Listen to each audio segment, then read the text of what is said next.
Will you guys talk any Jazz at all today? Like how KG3 still shits the bed in crunch time. Well, what I'm interested in with the Jazz, real quick, because then we do have to get to Myles Garrett.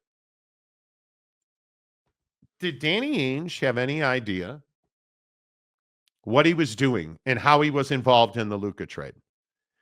Because by all reports, Danny Ainge had no idea what trade he was facilitating. Do you believe that? I do. You do? Yeah, I do. I think that Danny Ainge. I'm losing faith. I'll be honest. I don't understand, and I've been saying for probably 18 months with this leadership group, I don't understand the vision of the team. I don't understand. I don't understand what you're trying to do. You're hiding under the blanket of we're tanking, but beyond that, no. What's the mission? In the pooper for Cooper. Yeah, we're hiding under the blanket of being in, getting in the pooper for Cooper. Okay, cool. If that's the case, then how are you in double-digit wins already? How are you not the Washington Wizards at 7 or 8 wins or whatever they're at right now? Like part of what I don't understand with Danny Ainge is this is somebody who said for years that he hates the Lakers. Oh, I hate the Lakers. We're bitter rivals. Screw them. They're terrible. Oh, but wait, if that's the case, then how have you facilitated multiple trades to make them better? How did you say yes to a trade that involves 2 of the best players in the league, and you had no idea, that they were even in the deal? Does he make that deal if he knew Luka was going to the Lakers? I don't know. Because it's a nothing burger for the Jazz. This trade, in case you don't recall, in case you do not recall, is a big fat nothing burger. Mm-hmm. It's a player not of note and 2 back-end second-round picks. But like the point is like, everyone on Twitter yesterday, and this is what I love. This is what drives me nuts about the Salt Lake media. The Salt Lake media is like, oh, well, man, if Danny knew, don't you guys think he would have offered, his 15 first-round picks to go and get Luka? No, because Luka is never going to play for the Utah Jazz. I don't believe. Well, no, it's not even that. If we're true telling about the Jazz, their owner has no desire to pay to win games. He's not. Do you understand the Lakers gave Luka Doncic a $229 million extension the moment they made that trade? The trade only went through because they gave him $229 million. You really believe that they're going to pay Luka $229 million? Are you out of your goddamn mind? What indication do you have that Ryan Smith is going to spend any money on any of his teams? His hockey club, he has spent no money on that roster. The Jazz, he certainly has not spent money on that roster. Now, Monty, the Lar extension. That's called a salary floor. And he's got... Is that really him spending money? What happened to big game hunting? The Jazz, if Danny Ainge made this trade without knowing Luka was going to the Lakers, it's a dereliction of duty. It's complete embarrassment. And Jazz fans, just keep buying your hockey tickets and keep buying your Can't Be the Yetis jersey. And Jazz fans, oh, the mammoth. Do you understand that they'd apparently never checked the copyright on Utah Yetis? It was going to be the Yetis because your vote really matters. It doesn't matter at all. Oh, but Qualtrics. Okay, cool. Keep voting because they're going to do what they want to do, what they think they can leverage as a brand. It was going to be Yeti until they didn't do their proper due diligence. Like when they forgot to order purple jerseys, because the Jazz certainly can't have a jersey without purple. Come on. This organization. It's a joke right now, dude. Like, let's just tell it how it is. SCG is an embarrassment of mistakes. And the only mistake that they're not making right now, and you can't call it a mistake because it's purposeful and it's a business plan, is not spending money on talent.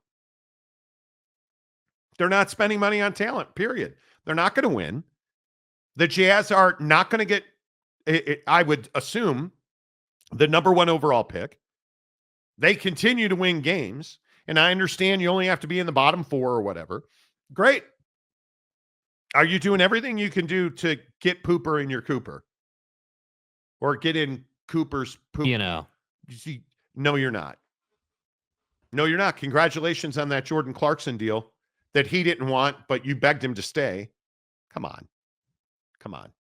It's wild to me. Yeah. Salt Lake Media.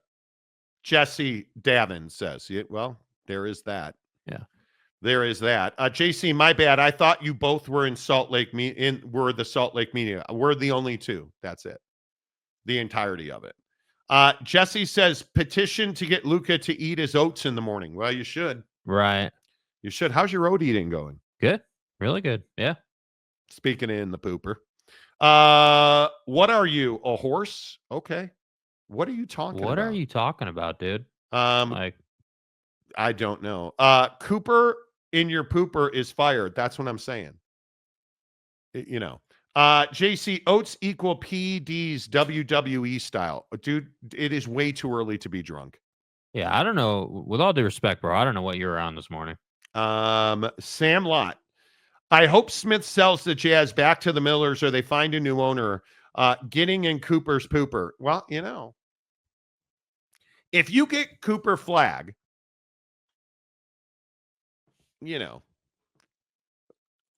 that maybe it's worth it. I guess. But your percentages are so low. Oak State James for $5. I love AD to Dallas. P.S. Thank you for inspiring me to eat oats in the morning. Just had my oats overnight ready to go. There you go, dude. For those of you who don't know, I eat a half cup of oats, chia seeds for my omegas, a scoop of creatine because every human being should be supplementing creatine, and cinnamon. I nuke that for 3.5 minutes. I put blueberries and blackberries in it and a tablespoon of peanut butter. Natural peanuts and salt. That's all that's in the peanut butter. Costco peanut butter. Boom. Every morning I'm regular like the clock, yo. Right. Makes a big difference, right?